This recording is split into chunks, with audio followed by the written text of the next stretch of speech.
এক ভাল লগা পৰিৱেশ। আজি আমি ইয়াত টংলা টোকানকাটাৰ যি ভলীবল প্ৰশিক্ষণ কেন্দ্ৰ আছে, ইয়াত আমি উপস্থিত হৈছোঁ।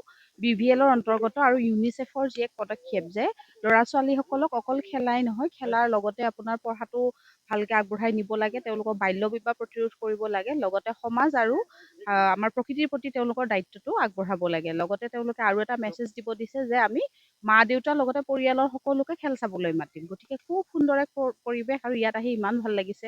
প্ৰায় 60ৰ ওপৰত ল'ৰা-ছোৱালী উপস্থিত আছে। সৰু সৰু ল'ৰা-ছোৱালী ক্লাছ 4, 5, 6ৰ বেছিকে আছে আৰু এওঁলোকৰ যিটো মানে উৎসাহটো দেখি পেলাই সঁচাকৈ বৰ আনন্দিত হৈছোঁ। ছোৱালীৰ ভলীবল প্ৰথমবাৰৰ কাৰণে মই ইয়াত এই অঞ্চলত দেখিবলৈ পাইছোঁ। আজি তেওঁলোকৰ খেলো মই উপভোগ কৰিবলৈ সুযোগ পালোঁ।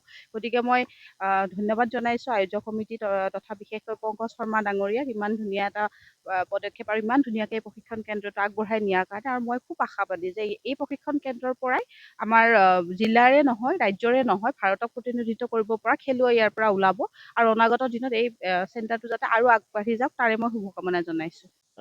সকলোকে নমস্কাৰ জনাইছোঁ। আচলতে টংলা ভলীবল প্ৰশিক্ষণ কেন্দ্ৰৰ জন্ম হৈছিলে 1992 চনতে আৰু আমাৰ এই টংলা ভলীবল প্ৰশিক্ষণ কেন্দ্ৰৰ লগত আমাৰ ক্ৰীড়াৰ প্ৰতি যিসকল ব্যক্তি আমাৰ লাগি আছে, আমাৰ সভাপতি মাননীয় শ্ৰীযুত ভূপেন ৰাভা ডাঙৰীয়া, দীপেন ডেকা ডাঙৰীয়া, কৰুণাকান্ত ওজা ছাৰ আৰু প্ৰমুখ্যে আমাৰ কাজল দাস ছাৰ আছিলে একজন প্ৰশিক্ষক।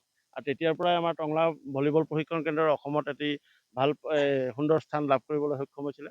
আৰু আহি আমি 2023 চনত আমি যি ব্ৰহ্মপুত্ৰ ভলীবল লীগ পালোঁ, অসম ভলীবল মিছন 100ৰ অভিজিত ছাৰৰ নেতৃত্বত, তাত আমি আজি 3 বছৰ হ'ল। আমি 3 বছৰো আমি 4টাকৈ দল আণ্ডাৰ-16 আৰু আণ্ডাৰ-12 ল'ৰা-ছোৱালীৰ আমি দল তাত BVL খেলিবলৈ আমাৰ সক্ষম হৈছে। আণ্ডাৰ-12ৰ ল'ৰা-ছোৱালী আৰু তেওঁলোকে আমাক BVL-ৰ তৰফৰ পৰা যথেষ্টখিনি সহায় সহযোগ আমাক আগবঢ়াই আহিছে। আমাৰ খেলুৱৈসকলক জাৰ্চি দিছে, বল দিছে, লাইট দিছে আৰু বিভিন্ন ধৰণৰ সহায় সহযোগিতা আগবঢ়াই দিছে। এইবাৰ আমি খেল পাতিছোঁ, আমাৰ এতিয়া জোনেলখনো হৈছিলে। জোনেলত আমাৰ তেজপুৰ বেচেৰিয়া, এইফালে আউলা চৌকা, আমাৰ টংলা 2টি টীম আৰু এতিয়া আহিছিলে আপোনাৰ বেচিমাৰীৰ পৰা দল আহিছিলে। গতিকে আমাৰ যি এই ক্ৰীড়াৰ প্ৰতি যি পদক্ষেপ, আমাৰ সমিতিখনেও যথেষ্ট সহায় সহযোগিতা আগবঢ়াই আহিছে। আমাৰ কমিটিখনেও বিভিন্ন ধৰণে সহায় কৰি আছে। আজি আমাৰ লগত আছে গাঁও প্ৰধান ডাঙৰীয়া, তেওঁ এজন উপদেষ্টা। আজি আমাৰ এই টোকনকাটা সাংস্কৃতিক সন্মিলনী সভাপতি মাননীয় শ্ৰীযুত অনন্তদেৱ শৰ্মা ডাঙৰীয়া আছে। তেওঁ এজন আমাৰ ইয়াৰে ভলীবল প্ৰশিক্ষণ কেন্দ্ৰৰ উপদেষ্টা। আজি মোৰ লগত আছে আমাৰ কাবাডী নেশ্যনেল ৰেফাৰী ভাৰত ৰাভা ডাঙৰীয়া, তেখেতো এজন সহ সম্পাদক, যথেষ্টখিনি সহায় সহযোগিতা আগবঢ়াই আছে। লগতে তেখেতৰ ল'ৰাও ইয়াত প্ৰশিক্ষণ লৈ আছে।